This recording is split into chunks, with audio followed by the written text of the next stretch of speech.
Welcome to Rated Radio, the show where artists and albums are pitted against each other while their songs get rated on a scale of 0 to 10. I'm your host, Shane Wyndham, and this is the Our Lady Peace Deep Dive. Hope you're ready for a fight.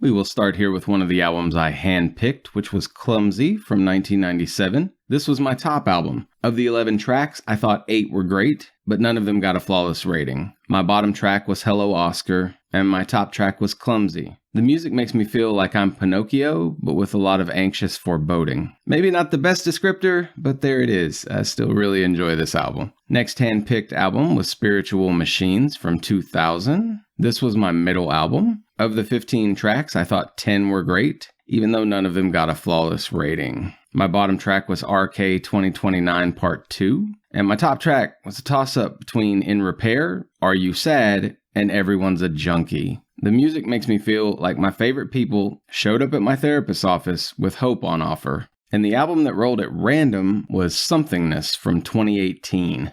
This was my bottom album. Of the 9 tracks, I thought 7 were great. None of them got a flawless rating. My bottom track was Missing Pieces, and my top track was Hiding Place for Hearts. The music makes me feel like I just burnt my draft card in wartime. This one was extremely difficult to call a winner for. Somethingness is a surprisingly good album, and I say surprising because it feels more like it's encroaching on the mainstream territory of groups like Coldplay, Imagine Dragons, or Goo Goo Dolls than it feels rooted in old school OLP. Yet it still manages mostly winners of varying degrees. Nothing against those other groups, by the way, I just don't tend to lump them into the same mental space as Rain & Co. No, the real difficulty here came from the different planets of greatness that Clumsy and Spiritual Machines inhabit.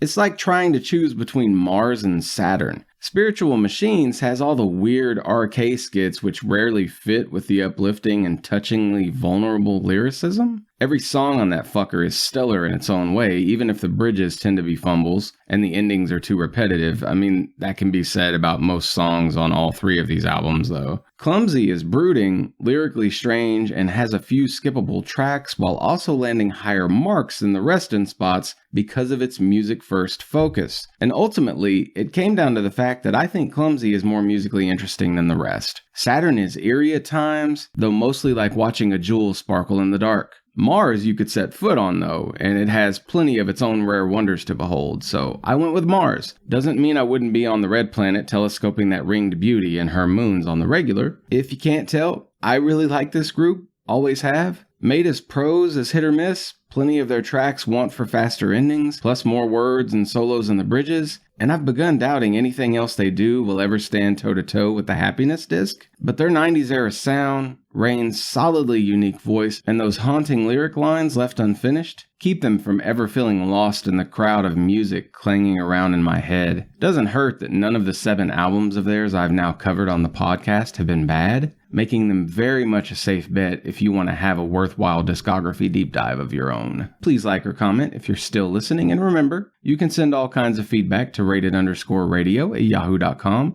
an easy way to get your voice on the show. You can even see the majority of songs I rate by clicking join for free at patreon.com/ratedradio. Anyway, that's going to do it for now. Until next time, fill your world with music.